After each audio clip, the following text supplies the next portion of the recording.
ঠিক আছে। আচ্ছা, তো এখানটায় দেখো, এখানটায় যেটা সি বলছি, C that is equivalent to gamma, একই ব্যাপার। যদি আমরা এখানে সি না বলতাম তাহলে এটা গামা লিখে এখানে গামা লিখতাম, তো নোটেশনটা একই।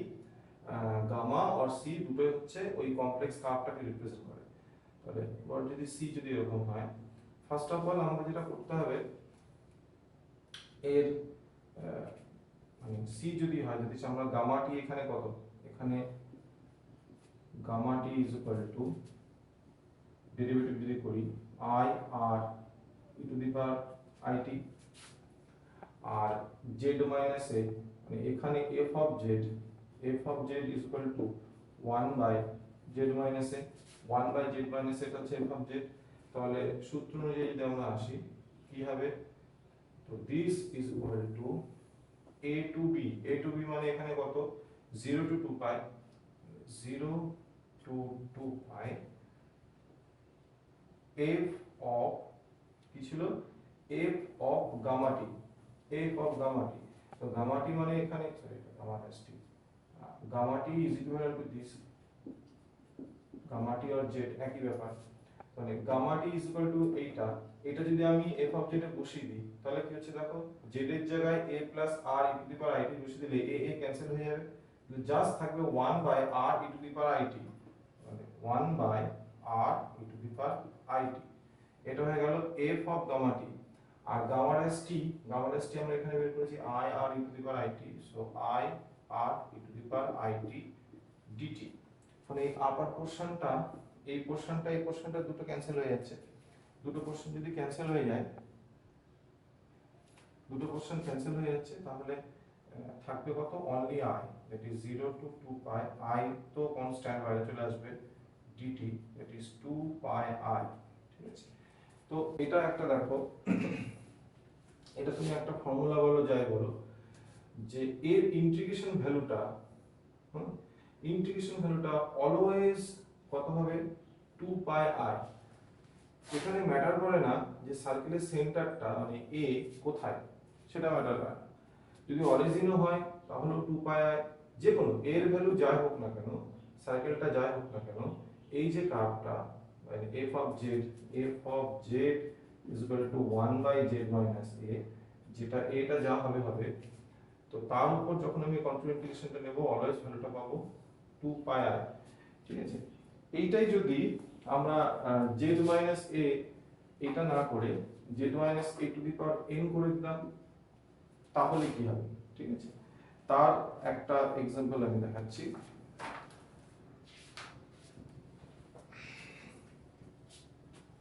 সেম জিনিস,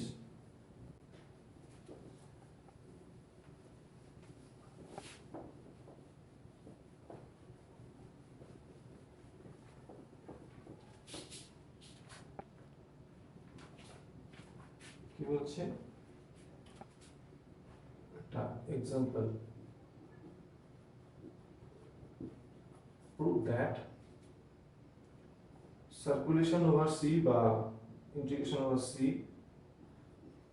dz by z minus a to the power n is 0 if n not equal to 1, 2 pi I if n equal to 1। তো যেটা বলছিলাম, যদি n equal to 1 হয় তাহলে just dz by z minus a, যেটা আমরা already করেছিলাম। আচ্ছা, যেখানে c টা কি, c টা হচ্ছে c is a circle, c সার্কেলটা কিরকম, z minus a is equal to r। ঠিক আছে, এইটা হচ্ছে c টা সার্কেল। তো আমাদের এখানে দুটো জিনিস বের করতে হবে, যে যখন n equal to 1 এর জন্য কি, n equal to 1 এর জন্য অলরেডি আমরা করলাম, সেটা দরকার নেই। তাহলে normally n not equal to 1 এর জন্য কি হবে সেটা আমরা বের করি। আচ্ছা, এই ক্ষেত্রে fz is equal to 1 by z minus a to the power n। এখন এখান থেকে যদি আমরা গামাটি বের করি, গামাটিও থাকবে কোন কোন বই এরকম জেড আকারেও থাকবে। ঠিক আছে, ব্যাপারটা একই, বিভিন্ন নোটেশন গুলো ইউজ করে বিভিন্ন বইয়ে, তো আমি এখানে জেড হিসেবে ইউজ করছি। তো জেড ইজ ইকুয়াল টু কত হবে, আমরা জানি জেডটি ইজ ইকুয়াল টু হচ্ছে a plus r e to the power it circle where 0 lesser equals to t lesser equal to 2 pi এটা পেলাম। তাহলে z dash t টা একবার বের করে নিই, মানে zt equivalent to gamma T যা রোল zt এর একই রোল, ঠিক আছে। তো z dash t is equal to I r e to the power it এটা পাচ্ছি। এবার কি করব আমরা f of zt বা f of গামা টি যাই বলো, এখানে zt দিয়ে করছি, তাই f of zt is equal to কি হচ্ছে 1 by z minus a 1 by z minus a that is এইটা, মানে z minus a is equal to কত r e to the power it, তো z minus a is equal to r e to the power it to the power n, আর উপরে z dash t কত I r e to the power it into dt, sorry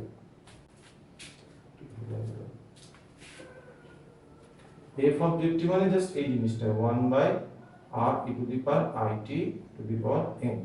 এবার আমি মূল ইন্টিগ্রেশনটা আসছে, তাহলে integration over c dz by z minus a to the power n is equal to হবে 0 to 2 pi, ঠিক আছে। উপরে z dash t এটা that is I r e to the power it থাকলো, আর নিচে r e to the power it to the power n into dt। এবার এটাকে normal integration যেমন আমরা করি সেরকম, তাহলে দেখো i তো কনস্ট্যান্ট বাইরে আসবে, নিচে r টা যেহেতু একটা ফিক্সড মানে r এটা তো ইন্টিগ্রেশনটা t এর উপরে, তো r একটা ফিক্সড কোন একটা নির্দিষ্ট সার্কেলের ক্ষেত্রে তার রেডিয়াসটা ফিক্সড থাকে, r কনস্ট্যান্ট, সো r আর নিচে r two the power n একটা কাটবে, so r two the power n minus 1 এটা বাইরে চলে আসলো। তাহলে রেস্ট অফ পার্ট যেটা রয়েছে 0 to 2 pi e to the power, দেখো e টু দি পাওয়ার এটা হয়ে যাবে 1 minus n, ঠিক আছে, into t of dt। এবার এটা যদি আমি নরমাল ইন্টিগ্রেশন করি তাহলে I by r to the power n minus 1 r e to the power 1 minus n into t by 1 minus n, sorry এখানে একটা I হবে,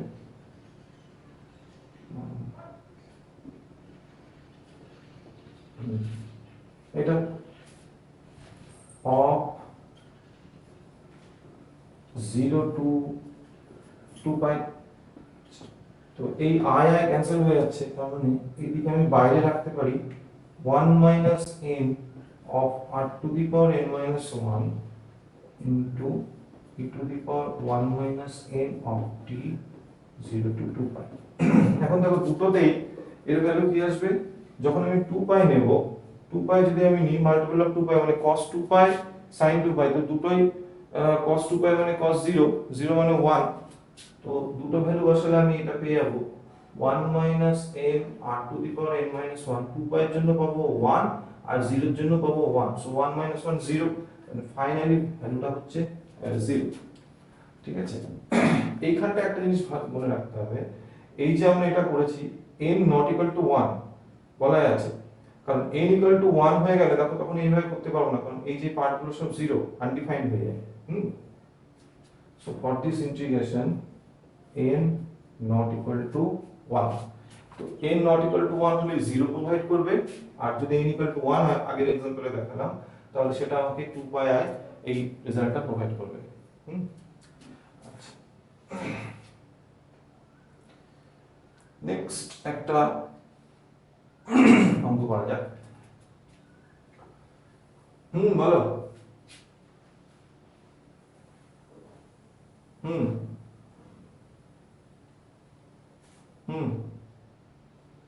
অবশ্যই সার্কেল বলে ধরলাম, সার্কেল ছাড়া তো এই রিপ্রেজেন্টেশনটা হয় না, হ্যাঁ সার্কেল ছাড়া এই রিপ্রেজেন্টেশনটা হয় না, ঠিক আছে, এটা সার্কেল হলে এইভাবে ধরা যায়, এবং ওটা বলেই দেওয়া থাকবে যে C is a circle।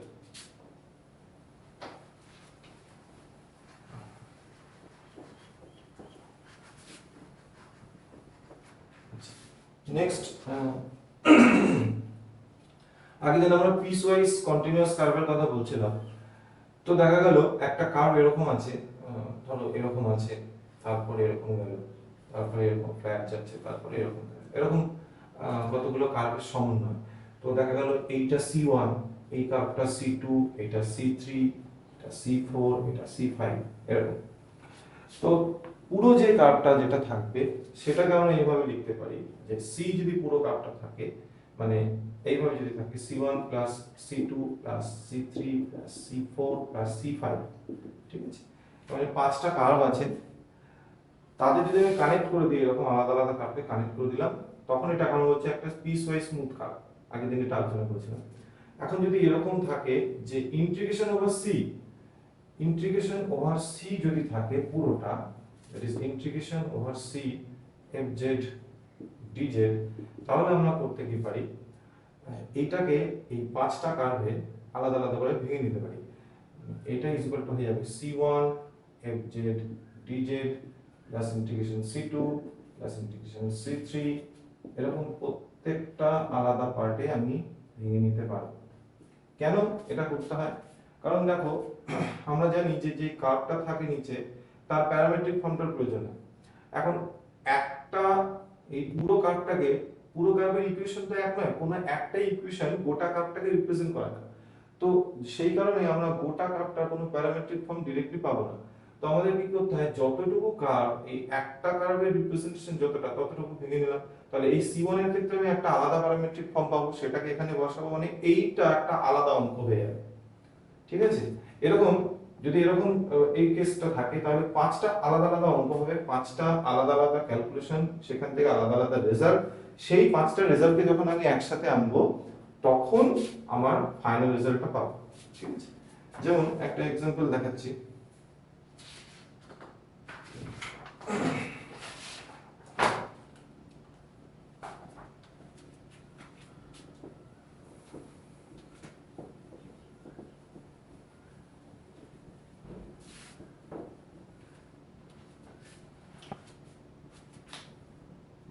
Example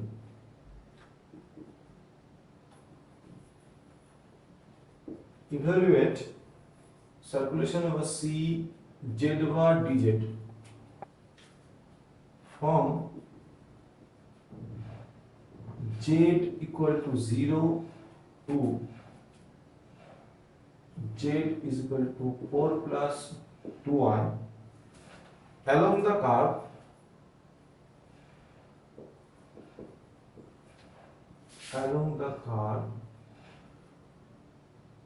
C consisting of the line segment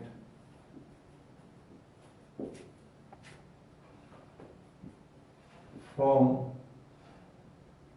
z is equal to 0 to z is equal to y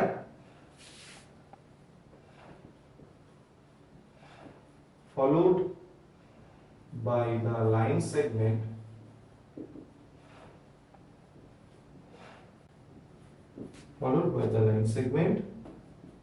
from z equal to 2y to z is equal to 4 plus 2y। তো এটা কি বলছে, আমাকে এই ইন্টিগ্রেশনটা বের করতে হবে, integration of c z bar dz, যেখানে সিটা কি দুটো লাইন সেগমেন্ট, দুটো লাইন সেগমেন্ট আছে, মানে দুটো আলাদা আলাদা কার্ভ, একটা দুটো স্ট্রেট লাইন বলতে পারো, সেই দুটোকে জয়েন করে সিটা তৈরি হচ্ছে। ফার্স্ট কি বলছে, c consisting of the line segment from z equal to 0 to z equal to 2i, z equal to 0 থেকে z ইকুয়াল টু 2i, এটা একটা লাইন। আর next z equal to 2i থেকে z equal two 4 plus 2i। তো দেখো এর ক্ষেত্রে, এই অঙ্কগুলোর ক্ষেত্রে আমাকে আগের দিন বলছিলাম যে কার্ভটা রিপ্রেজেন্ট করা, গ্রাফিক্যালি রিপ্রেজেন্ট করাটা খুব ইম্পর্টেন্ট। সেটা যদি আমি না করতে পারি ঠিকঠাক করে, তাহলে তার প্যারামেট্রিক ফর্মটা কিন্তু আমরা আনতে পারবো না। এখন এখান থেকে যদি আমরা ক্যালকুলেশন করি কি হচ্ছে ব্যাপারটা, ফার্স্টে দেখো z equal to 0 two 2i, তার মানে এখান থেকে স্টার্ট হচ্ছে, ঠিক আছে?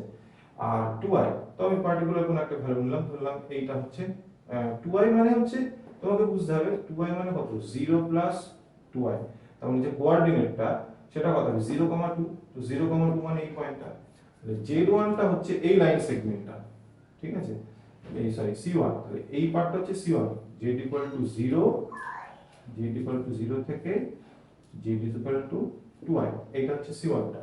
নেক্সট কি বলছে পরের যে পার্টটা, c2 টা কোথা থেকে হচ্ছে 2y থেকে 4 প্লাস 2y, তাহলে 4 প্লাস 2y পয়েন্টটা কত হবে, এতটা যদি 2 হয় তাহলে ডবল মোটামুটি এতটা হলো 4, হ্যাঁ 4 প্লাস 2y মানে এই সেম প্যারালাল হবে, তাহলে এই পয়েন্টটা হচ্ছে 4 প্লাস 2y। তো c1 যদি এটা হয় c2 কোনটা হচ্ছে এইটা হচ্ছে c2, মানে ফার্স্ট অফ কার্ভটা এখান থেকে যাচ্ছে, নেক্সট এই এই c1 এবং c2 এই হচ্ছে আমার লাইন সেগমেন্টটা, মানে c হচ্ছে পুরোটা এরকম, ঠিক আছে। তাহলে আমাকে এখানে এরকম ভেঙে নিতে হবে যে লেট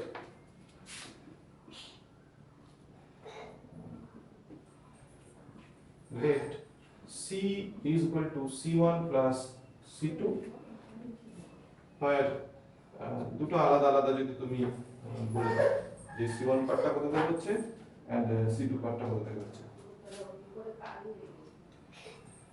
এটা একটা বেস্ট পার্ট হচ্ছে যদি ছবিটা আঁকতে পারো তাহলে খুব ভালো হয়, আর ছবিটা যদি নাও আঁকা যায় তাহলে আমাকে আলাদা করে ডেসক্রাইব করে দিতে হবে।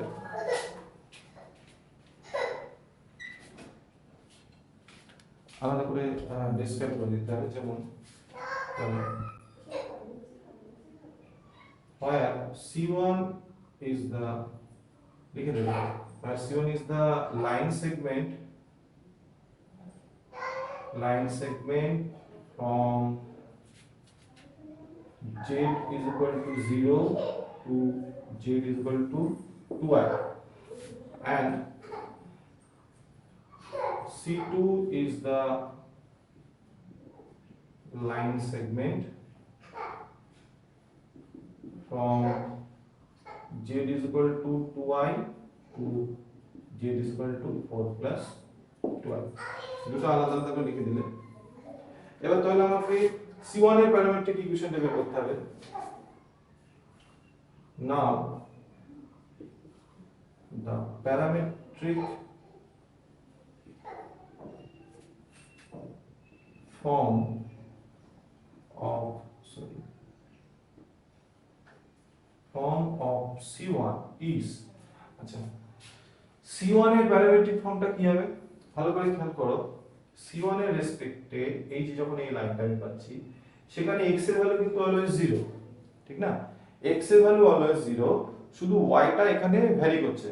তার মানে আমি এখানে প্যারামেট্রিক ফর্মটা এরকম করতে পারি যেটা আমরা করছিলাম ওই xt plus iyt, তো এর ক্ষেত্রে xt is equal to 0 R yt is equal to আমরা লিখতে পারি only t, যেখানে t টা কোথা থেকে ভ্যারি করছে দেখো 0 থেকে 2 অবধি, মানে y এর ভ্যালুটা অ্যাকচুয়ালি 0 থেকে 2 এর মধ্যে তো ভ্যারি করছে c হলে ক্ষেত্রে, তারপরে আর যাচ্ছে না, তো where 0 less or equals to t less or equals to 2, তার মানে যেটা আমরা zt বলো বা গামা t বলো যাই বলো, তো এই ক্ষেত্রে therefore zt is equal to কি পাবো xt, নরমালি ফর্মটা হচ্ছে xt plus iyt, তো xt তো 0 তাহলে only I t, যেখানে 0 less or equals to t less or equals to 2, এটা পেয়ে গেলাম। তাহলে একবারে আমরা যেটা করব আমরা এটা করে নেব, therefore integration over c1 c1 z over dz, সেটা সমান কি হবে দেখো z বার মানে f of z is equal to z বার, তো আমি আর f of z is equal to লিখে করছি না, একবারে ডাইরেক্ট বসাচ্ছি। তো c1 এর ক্ষেত্রে প্যারামেট্রিক ফর্মটা হচ্ছে এটা 0 to 2, এটা হয়ে যাবে 0 to 2। আচ্ছা z বার মানে z এর জায়গায় যেটা করতে হয় গামা টি বসাতে হয় বা zt বসাতে হয়, তার মানে it বার মানে কত হবে, it বার মানে হচ্ছে minus t, it bar that is sorry minus it বার, কারণ আমরা এটা তো জানি যে a প্লাস ib যদি থাকে তাহলে কমপ্লিকেট হচ্ছে a মাইনাস ib, তো এই ক্ষেত্রে ওই 0 প্লাস it হচ্ছে ভাবো, তাহলে 0 মাইনাস it হবে, সো মাইনাস it হবে এটা। এটা গেল। তার পাশে হচ্ছে জেড ড্যাশ টি বা গামা ড্যাশ টি যেটা আমরা বলি। জেড টি যদি এটা হয় তাহলে তার ডিফারেন্সিয়েট করলে কত পাবো? Only I of DT. পেয়ে গেলাম।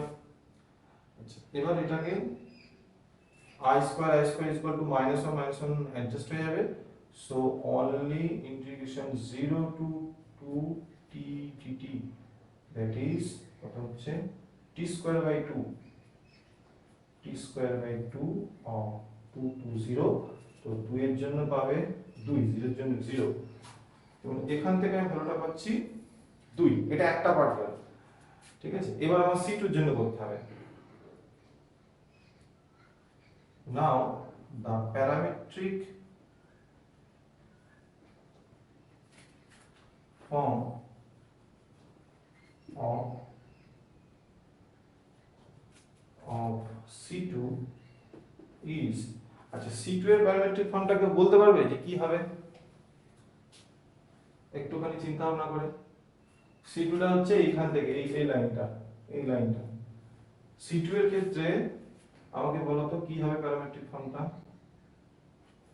xt কি হবে এন্ড yt দুটো কি লিখতে পারবো? কেউ বলতে পারবে? বলো।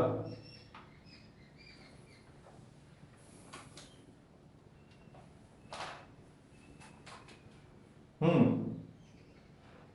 হুম আচ্ছা, yt টা ফিক্স করব, yt টা কত লিখবো?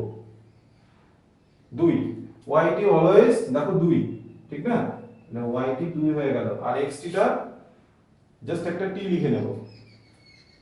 xt t, যেখানে t টা রেঞ্জ, t এর রেঞ্জটা কত হবে?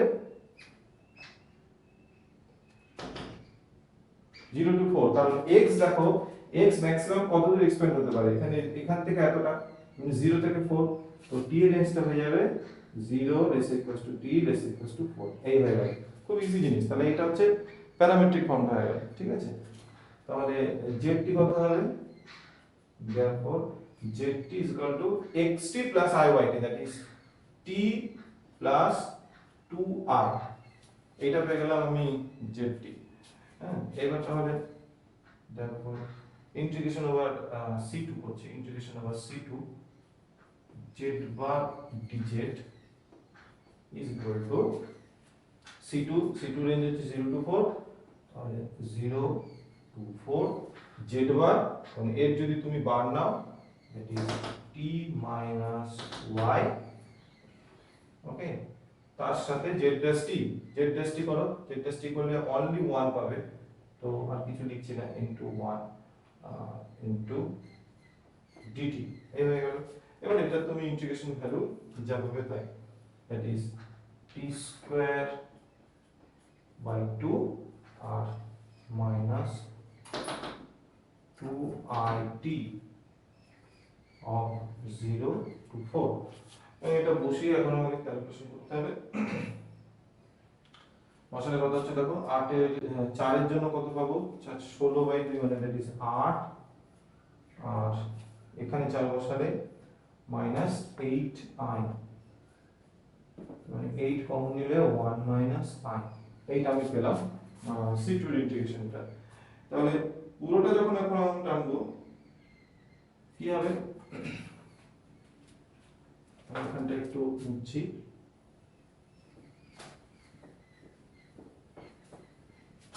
So therefore integration over c z bar dz is equal to c1 z bar dz plus c2 z bar dz।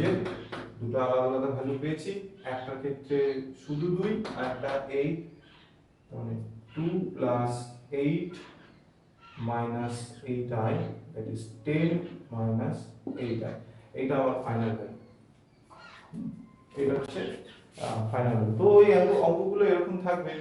এগুলোর ক্ষেত্রে একটাই, যে ওই গ্রাফিক্যাল রিপ্রেজেন্টেশনটা যদি ঠিকঠাক করে বের করে নিতে পারি একবার, তাহলে প্যারামেট্রিক ইকুয়েশনটা খুব সহজেই বোঝা যায়। আচ্ছা, এই টাইপের আরেকটা অঙ্ক আমি দেখাচ্ছি। তাহলে বলো এই অঙ্কটাতে কারো সমস্যা আছে কোনো? কারো যদি কোনো সমস্যা থাকে এখনই বলতে পারো।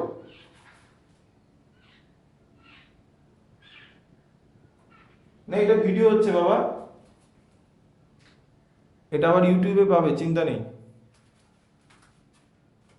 ঠিক আছে।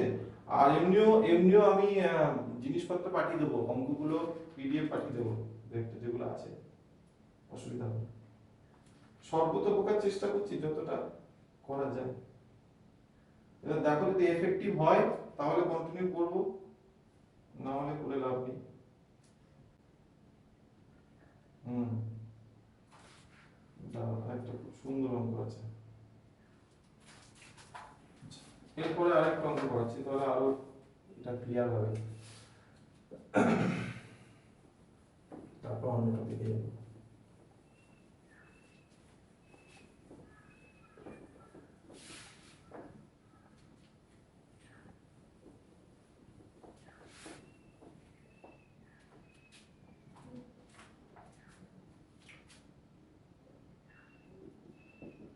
এক্সাম্পল 4, একটা অন্য টাইপের অঙ্ক, তারপর নেক্সট আমরা অন্য টপিকে ঢুকবো।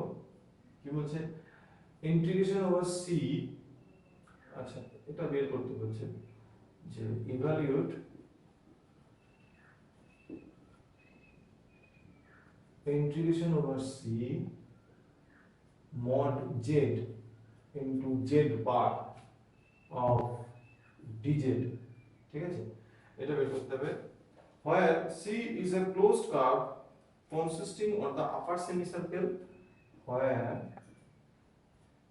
c is the closed curve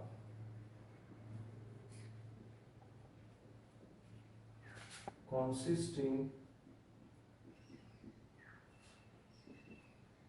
the upper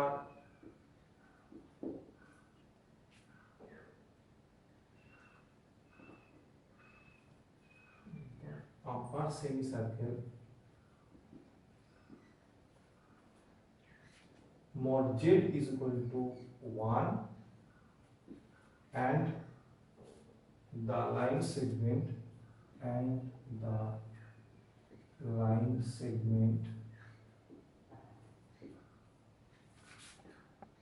minus 1 less equals to x less equals to y, এটা আমি বলেছি। তাহলে দুটো পার্ট আছে, অঙ্কটার মধ্যে দুটো পার্ট আছে। যে ফার্স্ট অফ অল আমি যেটা বলেছিলাম, দেখো এফ জেড কি থাকলো এটা নিয়ে ম্যাটার করে না, এফ জেডটা কোনো ম্যাটার করে না এই ক্ষেত্রে। এই অঙ্কগুলোর ক্ষেত্রে একটাই, যে আমাকে প্রথমে যে কার্ভটা দেওয়া আছে তার গ্রাফিক্যাল প্রেজেন্টেশনটা আনা এবং নেক্সট তার প্যারামেট্রিক ফর্মটা আনা, তাহলে তুমি যে কোনো অঙ্ক করতে পারবে। তাহলে এটা কি বলছে দেখো, একটা আপার সেমি সার্কেল মানে মড জেড ইকুয়াল টু 1, তো আমরা জানি যে 1 রেডিয়াসের একটা সার্কেল, তার আপার সেমি সার্কেল মানে আমি এক্স অ্যাক্সিস এর ওই মানে ওয়াই অ্যাক্সিস এর উপরের দিকটা পজিটিভ দিকটাতে নেব। তাহলে আঁকা যাক, এরকম যদি হয়, এই মানে এই আপার পার্টটা নিচ্ছে মড জেড ইকুয়াল টু 1। আর কি বলছে, আচ্ছা অবভিয়াসলি দেখো এটা যদি মানে 1 রেডিয়াসের সার্কেল হয় তাহলে এই পয়েন্টে অবশ্য +1 আর এই পয়েন্ট হয়ে যাবে -1, এটা হচ্ছে আমার অরিজিন 0। তো mod z equal to 1 and the line segment -1 থেকে, মানে এইখান থেকে স্টার্ট করেছে, এখান থেকে আসলো, এই যে আসলো, আসার পর আবার কি -1 থেকে 1 এর দিকে যাচ্ছে, তার মানে এই যে লাইন সেগমেন্টটা এটাও রয়েছে এইটা, তার মানে এটাকে তুমি দুটো পার্টে ভাঙতে পারো, কারণ দুটোর আলাদা আলাদা রিপ্রেজেন্টেশন হবে, এইটা একটা আর এর একটা। তো আমরা কি করব, এটাকে দুটোতে ভেঙে, ফার্স্টে এটাকে ধরছি C1 আর নিচেরটাকে ধরো তুমি C2, বুঝে গেল? একই রকম আগের যেরকম লেখা ছিল ওই রকমই, যে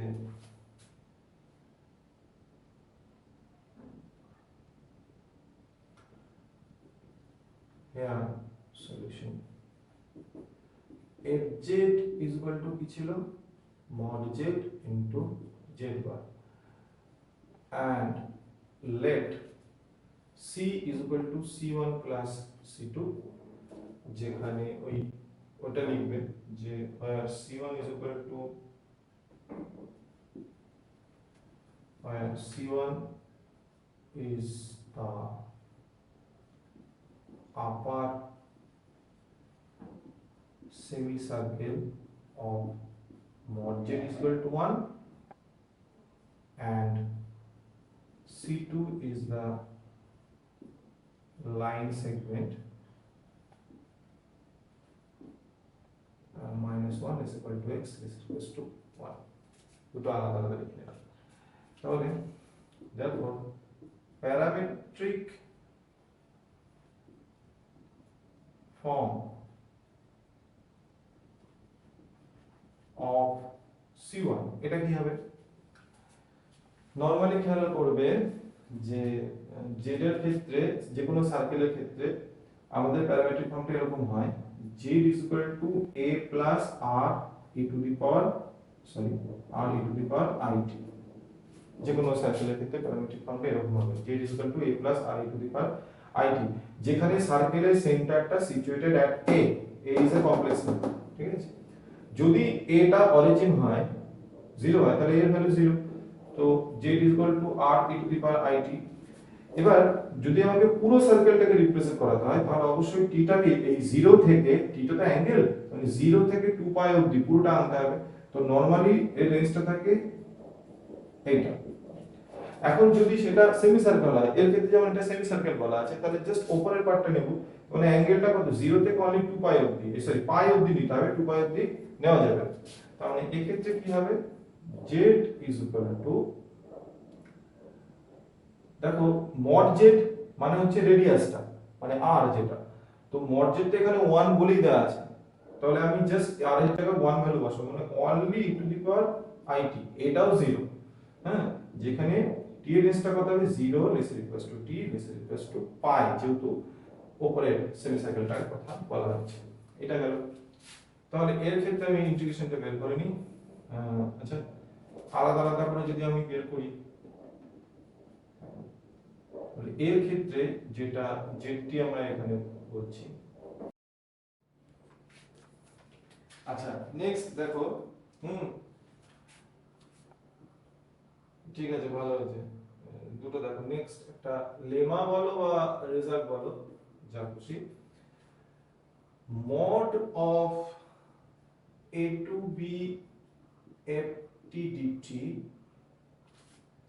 ঠিক আছে এটা আমরা জানি তো হয় এটা আগে ছিল তোমাদের যখন রিমান ইন্টিগ্রেশন পড়ানো হয়েছিল সেখানেও কিন্তু এই প্রপার্টিটা ছিল রিয়েল ক্ষেত্রে এরকম হয় is less or equal to a to b mod of ft dt এটা অলওয়েজ হয় এটা ওখান থেকে পাই এর প্রুফটা আমি আর যাচ্ছি না রেজাল্টটা আমার কাজে লাগবে এটা দিয়ে একটা রেজাল্ট আছে সেটা আমরা ডিফাইন করব তার আগে দেখো লেন্থ অফ এ কার্ভ এই যে আমরা যে প্যারামেট্রিক ফর্মগুলো ইউজ করছি কার্ভের ক্ষেত্রে এখানে বিভিন্ন তো সেই কার্ভগুলোর যদি লেন্থ চাওয়া হয় তাহলে আমরা কি করব ধরো সাপোজ গামা টি বা যা হলো gamma T or Z T আমরা দুটো রিপ্রেজেন্টেশনই করছি তো এটা যদি কোনো একটা প্যারামেট্রিক ফর্ম থাকে যে suppose gamma T is equal to xt plus i yt যদি এই ফর্মে থাকে এটা তোমাদের পূর্ণশ্রেণীর বইতেও পাবে আমি ওখান থেকেও বলে দিচ্ছি কোথায় আছে জিনিসটা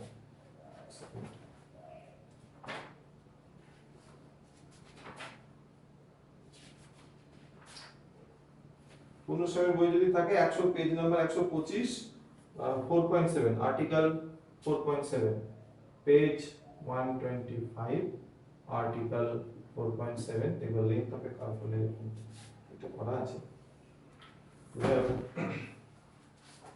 এরকম যদি ফরম্যাটে থাকে তাহলে তার যে লেন্থ কার্ভটার যে লেন্থ সেটাকে রিপ্রেজেন্ট করা হয় দুটো ভাবে করা যায় একটা হচ্ছে এরকম লেখা হয়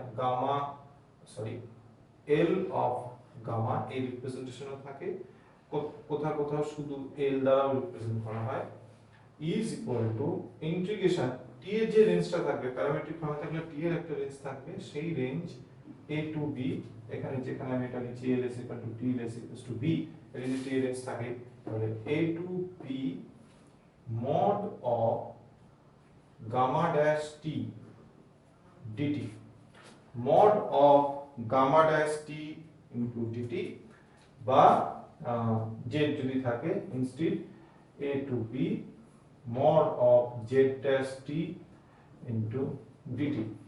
এইটা দিয়ে আমরা লেন্থ বের করতে পারি। যেমন as for example আমি যদি, যেটা আমাদের নোন রেজাল্ট, আমরা সার্কেল জানি, তো একটা সার্কেল তুমি নাও z is equal to a plus, এটা ম্যাটার করে না যদিও, যাই নিলাম a plus r e to the power it। তাহলে এটা একটা সার্কেল যে রেডিয়াসটা r। এখন এটা যদি আমি লেন্থ বের করতে চাই তাহলে আমাকে z dash t বের করো, z t is equal to this, the z dash t is equal to I r e to the power it।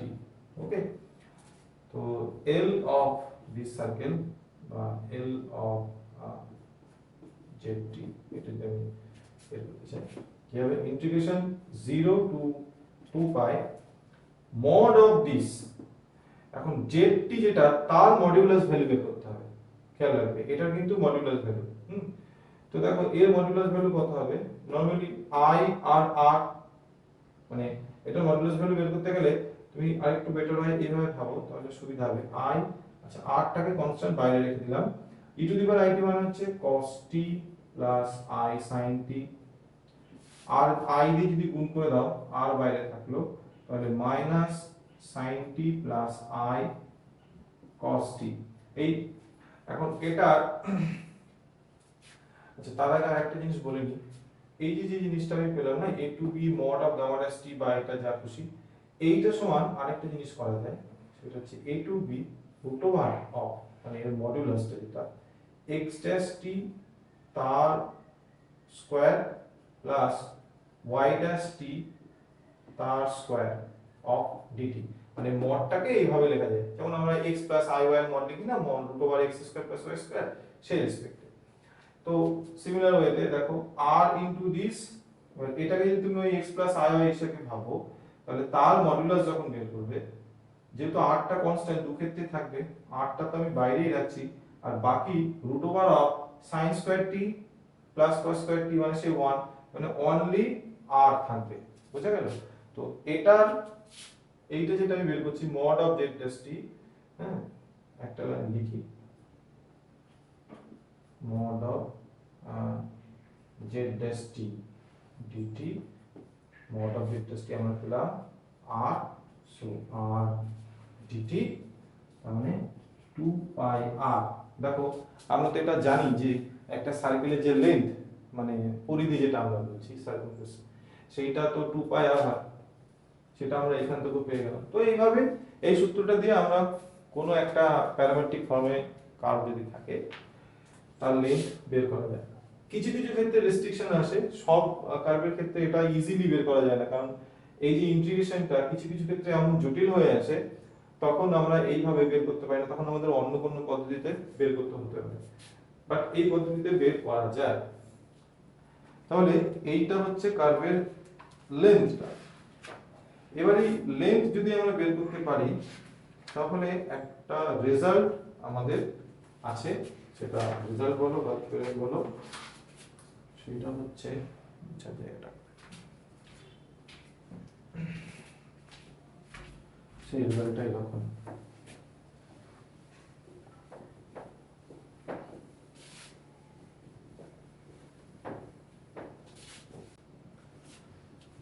Theorem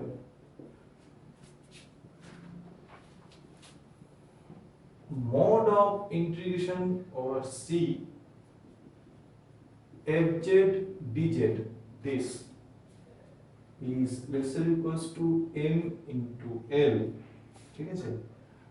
where, মানে এটা সব সময় যে কোনো কমপ্লেক্স ইন্টিগ্রেশনের তুমি যদি তার মডুলাসটা নাও, সেই ভ্যালুটা always less or equal to m into l হবে, যেখানে l টা হচ্ছে ওই যে কার্ভটা, যেটা c যে কার্ভটা তার লেন্থ, আর m টা হবে এই যে fz ফাংশনটা আছে তার একটা আপার বাউন্ড বলতে পারো।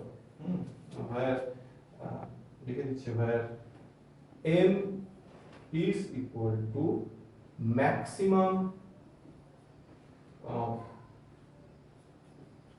fz, mod of fz, such that z belongs to c complex প্লেনের মধ্যে যে কার্ভটা রয়েছে সেই কার্ভের প্রত্যেকটা পয়েন্টের জন্য তার যেটা ম্যাক্সিমাম ভ্যালু হবে সেটা হচ্ছে m, R l is equal to length of c। ঠিক আছে, তার মানে কোনো একটা যদি এরকম সার্কেলে থাকে, ধরো সাপোজ এরকম যে ইন্টিগ্রেশন ওভার c, এখানে ধরো সাপোজ এরকম z স্কয়ার কিছু একটা আছে, dz আছে, এই c ডিজিটের সার্কেলটা, c সার্কেলটা আমি এরকম নিলাম, c such that mod z is equal to 1 বা z is equal to e to the power it, যেভাবে বলবো, যেখানে t এর রেঞ্জটা 0, s equals to t, s equals to 2 পাই। এটা একটা ইউনিট সার্কেল নিয়েছি, ইউনিট সার্কেলের মধ্যে z স্কয়ারটা।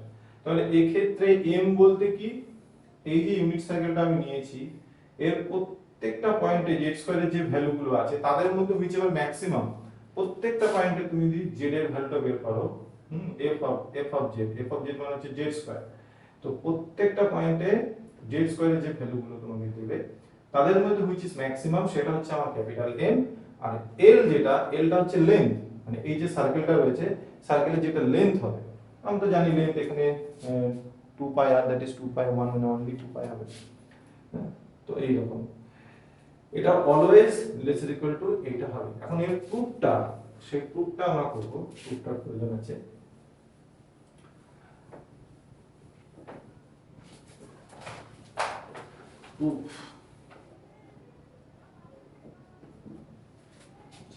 প্রুফটা কি হচ্ছে দেখো,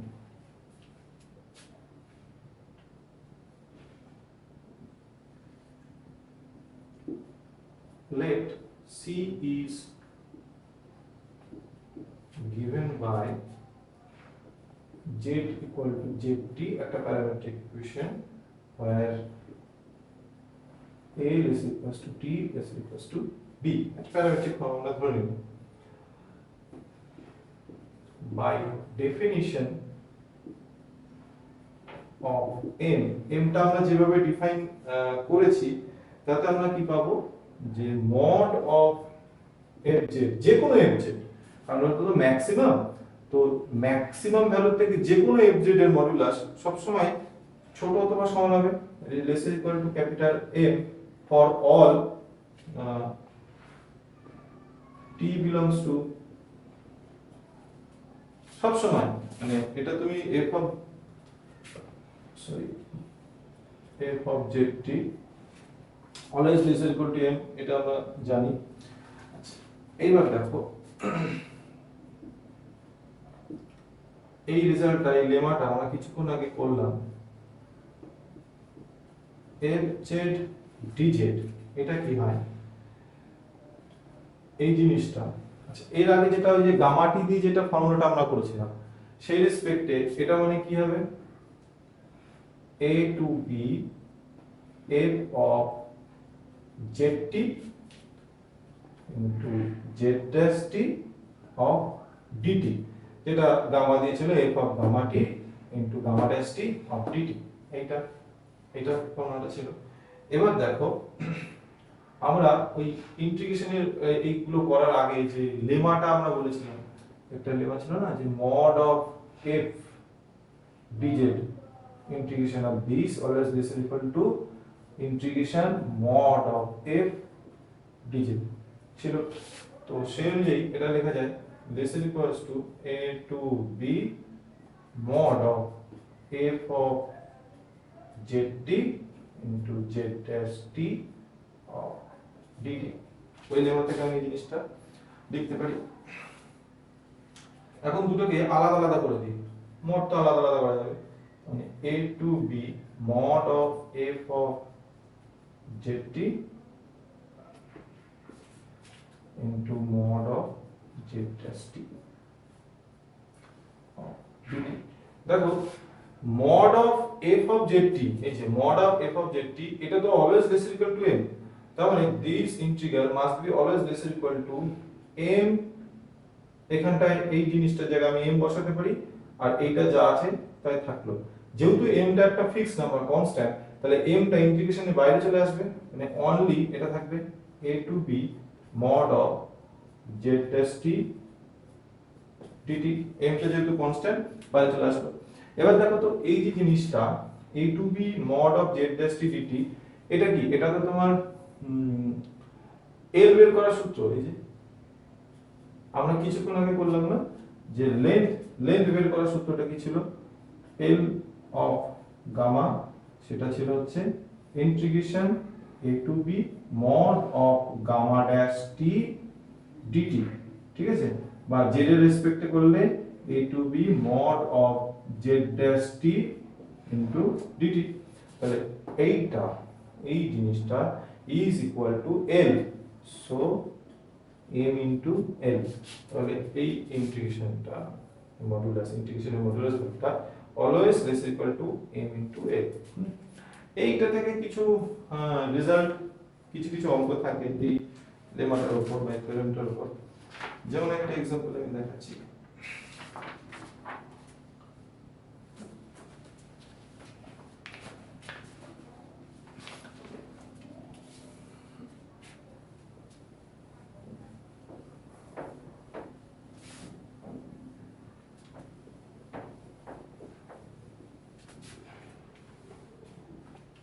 একটা problem,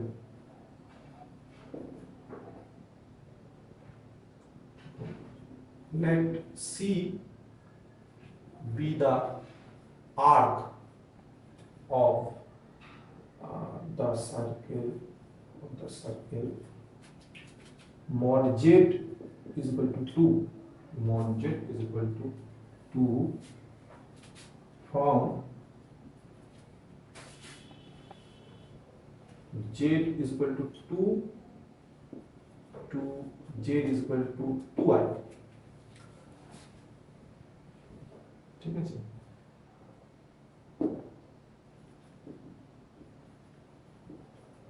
Without actual evaluation, so that mod of integration c dz by z square plus 1 is always is equal to I by 3। এটা আমাকে দেখাতে হবে। তো এটা আমি আলাদা করে করতেও পারতাম অঙ্কটা, তো আমাকে ওইভাবে অঙ্ক না করে, মানে এইভাবে বলার অর্থ হচ্ছে ওই যে এমএল থিওরেম যেটা আমরা করলাম কিছুক্ষণ আগে, সেই রেজাল্টটাকে ইউজ করে এটাকে দেখানোর জন্য। ফার্স্টে দেখো, যাই করো না কেন তোমার এই গ্রাফিক্যাল প্রেজেন্টেশনটা খুব প্রয়োজন। আচ্ছা, mod z ইকুয়াল টু 2, এই যে সার্কেলটা, তার কোন পোরশনটা নিচ্ছে? z ইকুয়াল টু 2 থেকে z ইকুয়াল টু 2i। তার মানে আমি যদি সার্কেলটাকে আঁকি, এই যদি আমার সার্কেলটা হয়,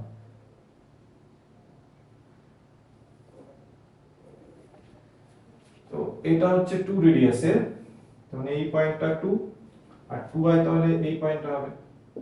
তার মানে এইখান থেকে এই অবধি এই পার্টটা নিচে, তার মানে এই যে পোরশন গুলো, এই পোরশনটার আর কোনো প্রয়োজন নেই, ও জাস্ট ফার্স্ট কোয়াড্রেন্টের যে পোরশনটা, সেই পোরশনটা নিচ্ছে। এই মানে সি কার্ভটা হচ্ছে এইটা। এখন দেখো, এইটা যদি সি কার্ভটা হয়, তাহলে তার দুটো জিনিস দরকার। এক হচ্ছে এই সি কার্ভের লেন্থ, তো লেন্থটা তো আমরা খুব ইজিলি জানি, নাও L is equal to length of C, সেটা কত হবে? পুরোটা তো 2 pi r হয়, তার 1/4 হবে 2 pi r, that is 1/4 of 2 pi r, r মানে 2, তো 4 4 কেটে যাচ্ছে, that is only pi। এটা হচ্ছে L এর ভ্যালুটা পেলাম। আর m টা আমার এখানে বের করতে হবে। m মানে এই যে fz, যেটা mod of fz, তার ম্যাক্সিমাম ভ্যালু বা একটা আপার বাউন্ড, মানে mod of fz যদি always less or equal to some quantity হয়, তাহলে আমি ওটাকে তার ম্যাক্সিমাম ভ্যালু বা আপার বাউন্ড বলতে পারছি। তো সেটা আমাকে ক্যালকুলেট করতে হবে। দেখো fz এখানে কত আছে? 1 by z square plus 1।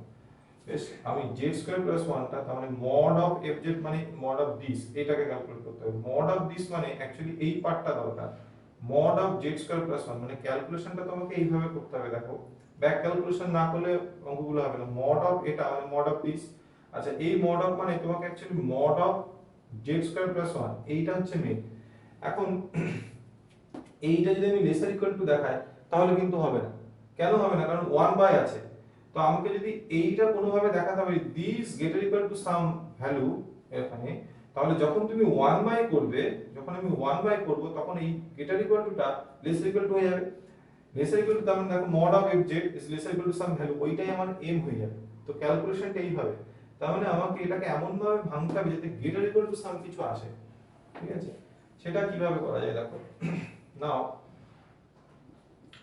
mod of z square plus 1, আচ্ছা এটা কিভাবে লেখা যায়? mod of z square minus of minus 1, আমরা জানি mod of a minus b always greater equal to mod a minus mod b, এটা সব সময়ের জন্য হয়। তো always greater equal to mod of z square minus mod of minus 1, এটা always লেখা যায়। এখন দেখো mod of z square, আচ্ছা mod z মানে তো আমরা জানি mod of z square, mod z মানে হচ্ছে 2, mod of z square বা তুমি এটাকে এইভাবে লিখতে পারো mod of